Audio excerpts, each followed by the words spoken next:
This time around, I'm going to look at shear moment equations and their diagrams. So this concept is quite straightforward, and we want to see exactly how to approach it.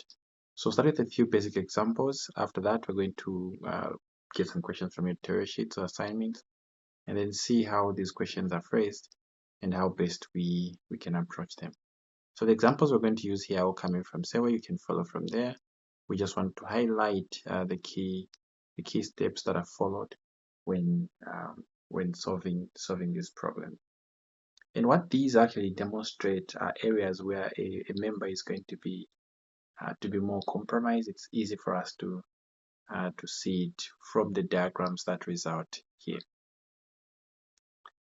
Take, for example, we have a question like this one. So already the steps we're going to follow are similar to what we used when trying to determine what the shear force is, what the normal force is, and what the bending moment at a particular point is. So remember those methods in our previous class. So those are the methods we're going to be using.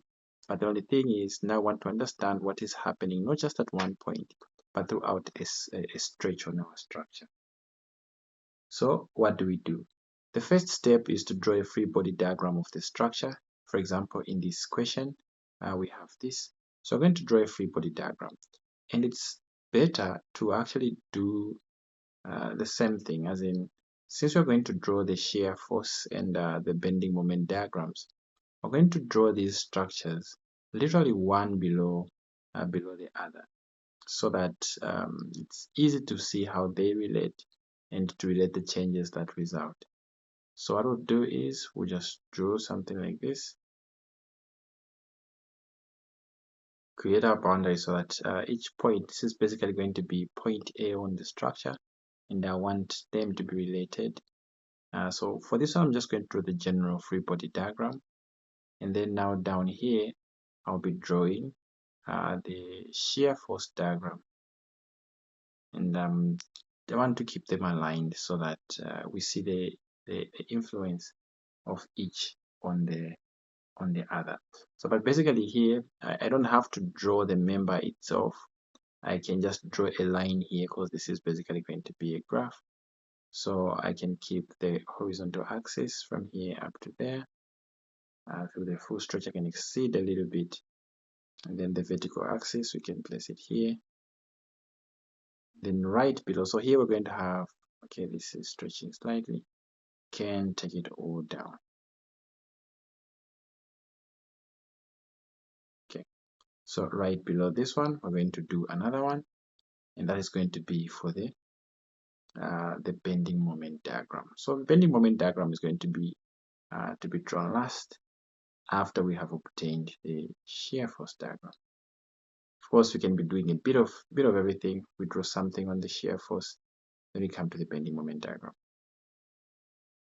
In each case, let's start with a free body diagram of the whole structure of our member there. So that's what is happening. We have, of course, the applied force at point B. So let's label those points. So we have point A right at the far end, point B way down the up, that's point C at the far end. And then we have point B right on the middle. Then according to our problem, at B, we have a downward 5 kilonewton force. So at B, we have that 5 kilonewton force. So let's show that. So that force is here.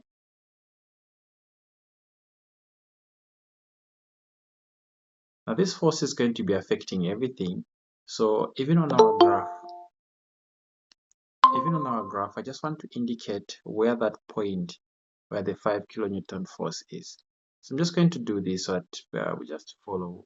It's not necessary, but we just want to see exactly where it is. You might want to show this anyway, so that you understand exactly where that 5 kilonewton is in relation to the shear force and the bending moment diagram.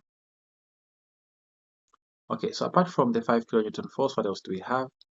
At point A, we have that support, which in this case, that is a short link. So point A is linked, or it's short linked to the ground there. So because of that, when you come to our free body diagram, through that short link, we have an upward force that is going to act through the link. So we can label this one as AY. and then at point C, another short link in place, holding that our member or our structure member, yes. So you can assume that this is in that direction. You can label that as CY. With that done, the first step is to try to first find what those support forces are. So we want to know what AY is and what CY is. Even if we don't know both of them, we at least need to know one of them. Okay, so in our analysis, we're going to start from the left. So we must make sure that we know at least AY here. This force AY, we want to make sure that we know what it is. We can also determine what CY is. But since we're going to start from this leftmost end, going this side, even if we left out that, we'd still be able to get the diagram correctly. But of course, we'll determine it as well. To get what AY is, we can start with the sum of forces in the y-axis is equals to 0. So AY goes up, positive. CY goes up, positive as well. The 5 kilo goes down, negative, equals to 0. We see that here we won't be able to get anything, but this is going to be important in getting the other force. Now, to obtain one of these, you have to take moments this time. So we can take moments. If I wanted to get directly, I want to get AY, so I'll take moments about point C. So if we sum moments about point C and equate to 0, what do we have? We see that CY will not cause a moment about C, so it is out. The 5 kilo does cause a moment about C, but I need a distance from the 5 kilo to C, the point C itself. According to this, that distance is 2 meters. So we're going to have the 5 kilo. Notice that the 5 kilo is trying to rotate the structure in this direction about point C. So that is an anti-clockwise rotation. So it'll be positive 5 by 2. Observe that we use the 5 in kilonewtons, so just keep that in mind. AY, however, will be trying to cause clockwise rotation, so negative there. And then, of course, this will multiply the distance. We're saying it's 2 kilo this side, 2 meters this side, 2 meters that side. The full stretch between A and C has to be 4 meters. They are the only two, so equals to 0. You see that in the end, we have 5 and 2, that's a 10, equals to 4 AY. Then you get AY equal to, so when we divide here, we get 2.5 kilonewtons. That is our AY. Since we now have AY, we can easily get CY. Put in 2.5 where we have AY, we end up with CY also equals to 2.5 kilonewtons. So we now have the two forces AY and CY. So here, no need for me to put CY and AY. We'll put 2.5 kilo, 2.5 kilo. Okay, so that was just step 1. Now comes the real work, the drawing the diagrams themselves. So how do we do that? Well, in this case, you have to start picking sections to work with. So I want to start from point A, moving towards point C. So what do we do there? So we're going to pick a section. We see that there are 3 key areas here where a change occurs. You see, first, we start from here. There's an application of a force there, but it all changes. There was nothing happening. There was no activity between point A and point B. Everything remained the same, meaning the behavior started from point A, supposed to remain the same all the way up to point C. I'm not saying it to be a straight line, I'm just saying that behavior will be the same throughout that part. But it's all changed because of the application of that downward force there. So it will change something there. And then after that, okay, we'll definitely share. After that, again, we see no activity between point B and C. So the behavior that will be at point B will continue until when we reach point C, when this is applied. So you see those activities taking place. So let's first try to understand what is happening from point A going up to point C. The first thing we notice is at point A force is applied. So if we're trying to draw the shear force diagram, so it's all about forces. Since this is a shear force, we're dealing with forces. So it now implies that on the vertical axis, we are plotting a force.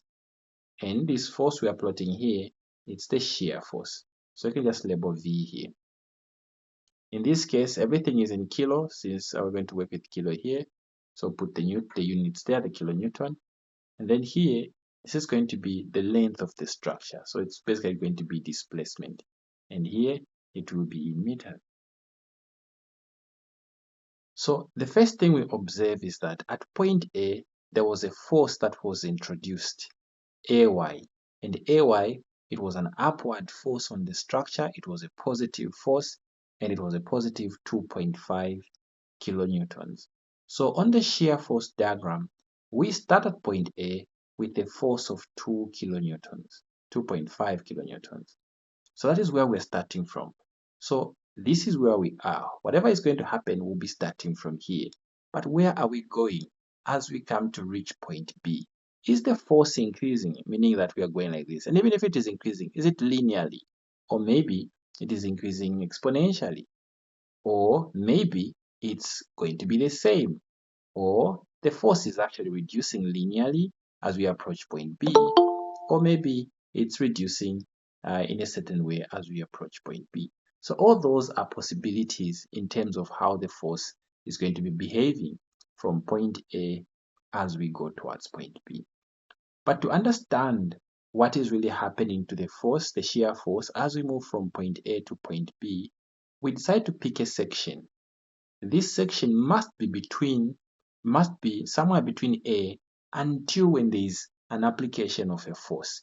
A moment will not affect the force in this case. So it must be the behavior of the shear force will be the same until when another force is applied. So here, for example, this section could have been selected here, here, here, or there.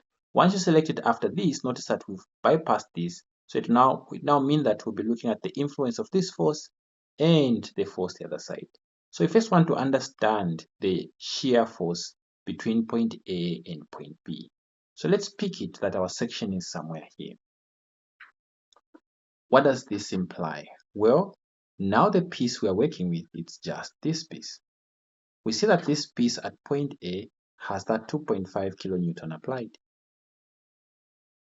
And at this point, as we were discussing previously, we will have a shear force, and the shear force will act vertically downward. We'll also have a normal force, and we'll also have a bending moment. For this discussion, we're not interested in the normal force, we're only interested in the shear force and the bending moment. So we're going to have our bending moment there. So straight away here, when we sum forces for our description here, when we sum forces in the vertical axis,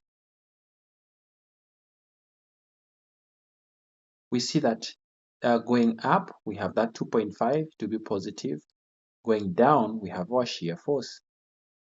This must be equal to 0 since this has to be in equilibrium. From here, we see that our shear force will be equal to 2.5 kilonewtons. Now, this 2.5, notice that regardless of where this would have been selected, here, here, close to this, or even further close to B, the 2.5, the shear force would still come out the same because there is no any other vertical force apart from the shear at that particular point and the force at point A. So because of that, we expect the shear force to remain 2.5 until when we reach point B. This is where it changes. But between point A or from point A until just when we reach point B, the shear force will remain 2.5. What does that imply? It implies that when drawing our shear force diagram, it will remain 2.5. It will be 2.5 everywhere until when we reach point B. That is where we now are saying, okay, what happens afterwards? Because there's a force being applied there. So this is the first step with our shear force diagram. Now, we can still determine the bending moment here so that we can also start perhaps dealing with the bending moment diagram since we are already on this section. For the bending moment, what happens? Well, we just have to find the bending moment. But for bending moment, we see that distance is important. We need to know the distance. So let's say we are taking our moments about, it can be any point really. So let's take our moments about that point there. So if we take the moment about that point, what do we have? First, we have the bending moment itself, the one we are dealing with. So that is going to be M. And since it is going anti-clockwise, we'll keep it positive. But the second force present, you see, the V here passes through that point, so it won't cause a moment. The 2.5 causes a clockwise rotation, so minus 2.5. But what will be the distance from the 2.5 to where the moments are being evaluated? Well, when you go back to our structure, we know to say it was given that from A to B, the distance is a 2. This distance is 2 meters. But our section, our selected section, is not necessarily at 2. It is somewhere between 0 from A all the way up to 2 meters from A. So let's choose our distance from A up to where the section is, because it could have been any distance really. We don't want to just want this behavior to be extrapolated to every point that we could have selected. So we keep it general and then just place an X to say from A all the way up to where that section is. Let's say that distance is X. Meaning that when it comes to this, we're now saying the distance from A up to where the section is, we keep that generally as just some length X, where we know X here has the smallest value 0 and the maximum value of 2, since it has to go just up to B. So that now when it comes to the distance from where the moments are being evaluated to where the 2.5 is applied, that distance, we're going to use X there. Since they are the only two, this is equals to 0. When we simplify this, we see that the bending moment at that point will just be equals to 2.5x. So this becomes the expression that tells us the bending moment. What does this imply? Well, when you look at this, this is actually the equation of a straight line with increasing gradient, or with a positive gradient. What does this actually represent? It now says that the value of the bending moment, it actually becomes bigger as you get further and further from A. So when you are close to A, the bending moment will be smaller. But as you get further and further away, the bending moment will be more. This actually makes sense if you think about it. If you had a long beam like this, a very long beam, imagine a very long beam, can be a grill bar or something which is very long. You keep it fixed at both ends. What you will actually picture when you think about this is the bending moment. Its likelihood to bend. Notice that the further you go away from the supports, the more likely it will be to bend. So we expect that at the midpoint here, there is a high chance that that beam is actually going to curve downwards like that. So it is likely to actually bend right on the middle, further away from point A. So this is what this is actually representing. This rod, that beam of ours, will likely bend. It will show more deformation further from A. The further away from A, the more bend will actually be observed. But when you look at this expression, the bending that we are seeing here is linear, implying that when drawing a bending moment, it must obey or satisfy this equation, 2.5x. So if we put the bending moment on the vertical axis, because the distance there, the force is coming with kilo, you can say kilonewtons with the meter. So we see that this is linear. When x is 0, the bending moment will be 0. So this one will start from here, which makes sense. At point A, no bending will occur.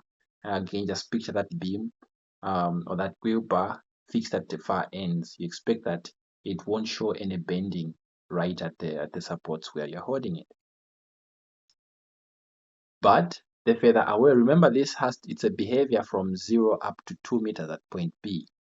So at 2 meters, what would be the bending? One, it's a linear relationship. So I know I'm drawing a straight line here. Had it been quadratic, I would have drawn a quadratic expression. But this is a linear, so I just have to know the starting point and the end point. So at point B, I know x has to be 2 at that point. So when I put 2 where there's x, this will be equals to 2.5 by 2, and this will be equals to 5 kilonewton meter. So this would be the bending moment at 2.5 meters, not 2.5, at 2 meters from A. So meaning this would be a straight line coming like this until when we reach B, such that if we check the bending moment this side, it will be 5 kilonewton meter right at point B. So this is what we are seeing here. That will be the maximum bending moment at point B. So we've done the first part, just up to point B. We now want to understand both diagrams after point B. Well, for the shear force, it's quite straightforward. You see exactly. I'll also show you guys a shortcut on how you approach this. But for now, let's do it the normal way. So to understand what happens after point B, we are now going to pick our section after point B. So we do this.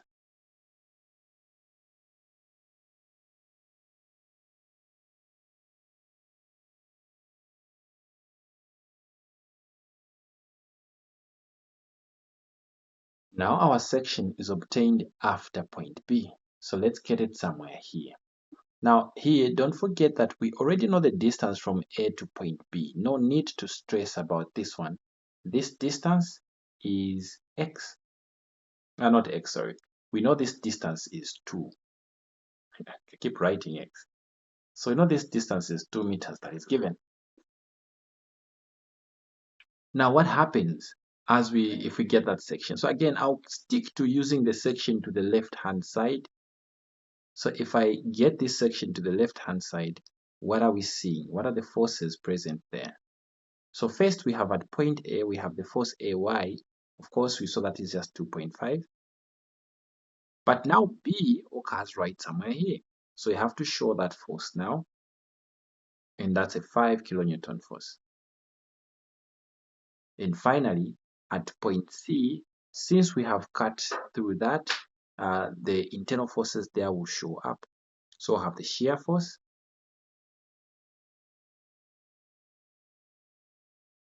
and the bending moment there will also show up.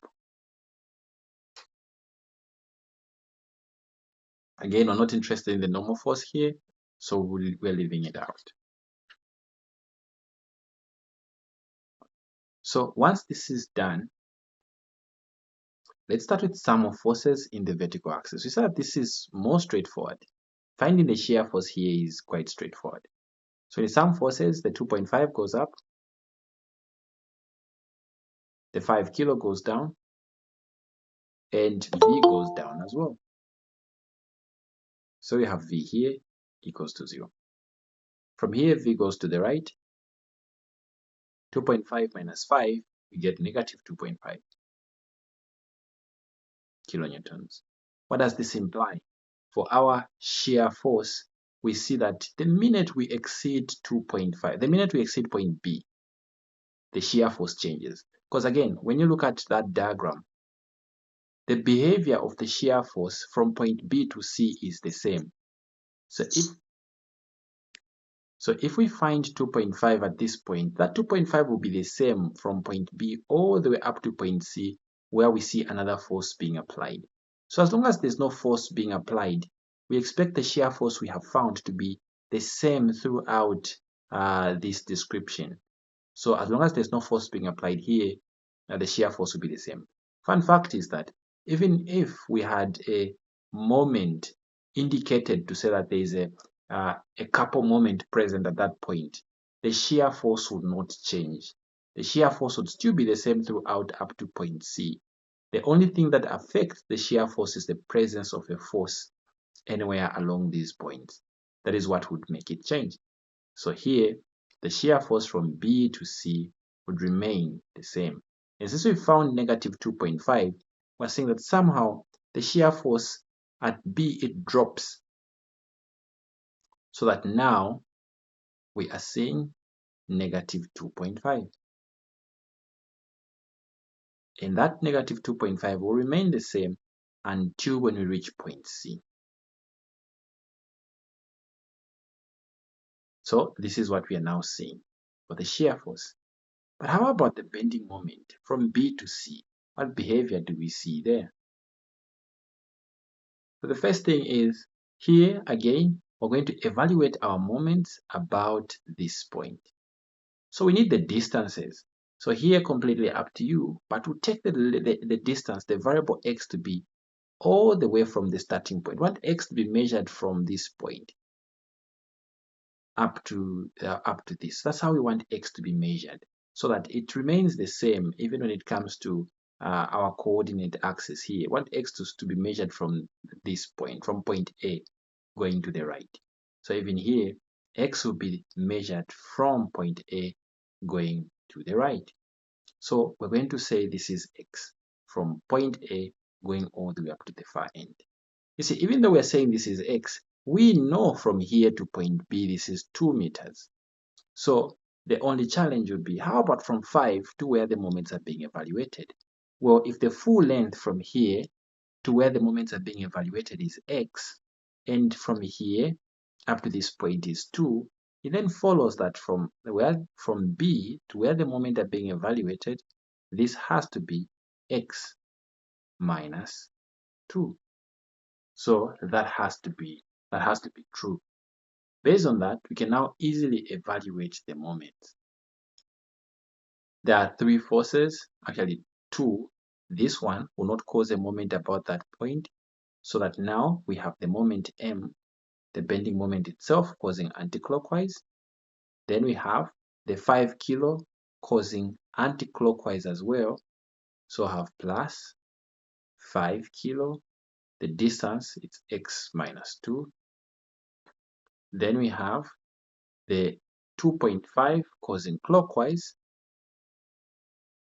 but the distance for the 2.5 will be that variable x we define, equals to 0. From here, we have m plus 5x minus 10 minus 2.5x is equals to 0. So now we're just simplifying this expression so that we have m. These two interact to give us positive 2.5, but it goes to the right, becomes negative. So we have negative 2.5x. The negative 10 goes to the right, becomes positive. So this becomes the expression that gives us the moment. The units, of course, the force was in kilonewtons, the distance was in meters. So those would be the units. But all in all, I want you to look at it as an equation. Let's leave the units, let's just look at the behavior here. Again, when you look at this expression, this is an equation of a straight line. So this is an equation of a straight line. If we had a power 2 here, this would have been quadratic. So if we had a power 2 there, this would have been quadratic. But the way it is, this is a straight line. But the variable x, its coefficient is negative, meaning the straight line is slanting downwards. So that straight line is slanting downwards. But what else here? You see, for this part, we are only interested in from B to point C. At B, what is the value of x? At B, the value of x is 2. From A up to B, the distance is 2. So let's understand where this one is going to start from. At B, what will be the bending moment? So at B, x is equals to 2. X is equals to 2. If we factor in x is 2 here, we get the bending moment to be negative 2.5 by 2 plus 10.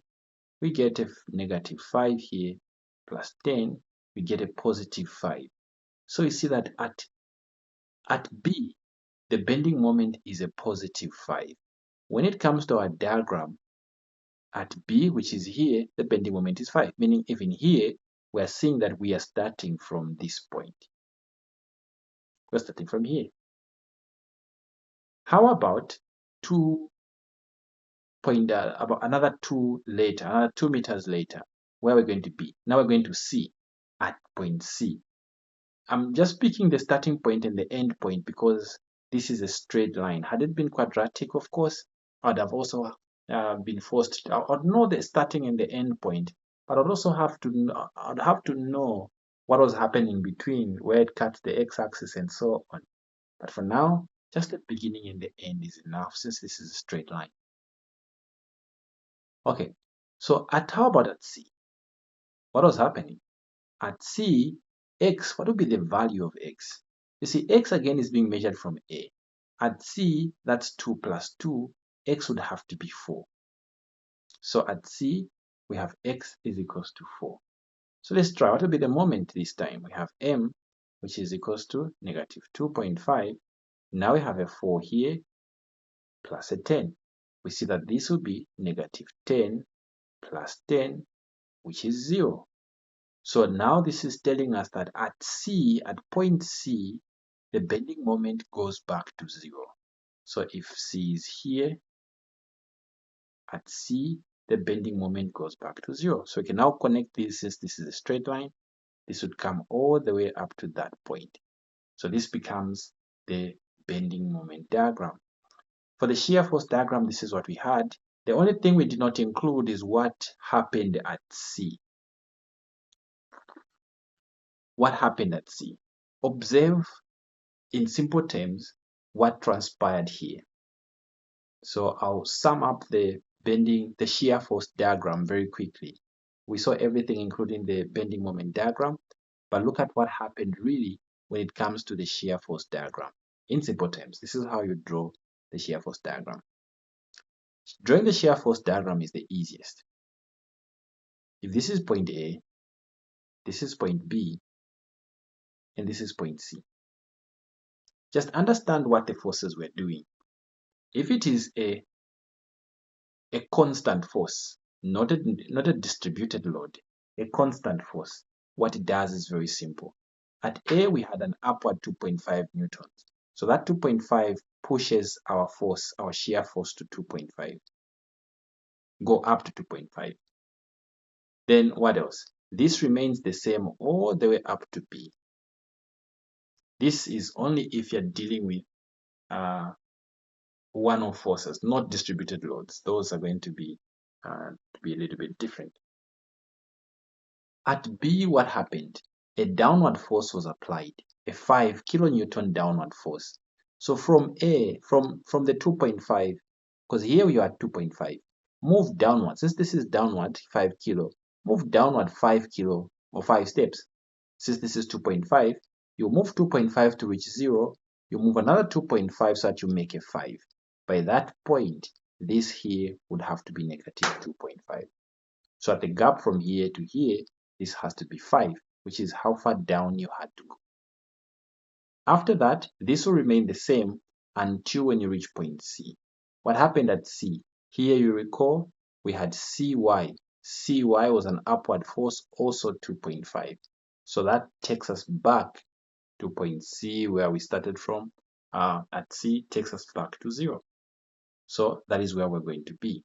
And generally, this is how the shear force diagram would look like if you only had concentrated loads applied. For distributed loads, we'll see exactly how it would go. So that for this one, the last step was CY taking us back to the rest position. So this is what we have for the shear force diagram. And this is what we have for the bending moment diagram.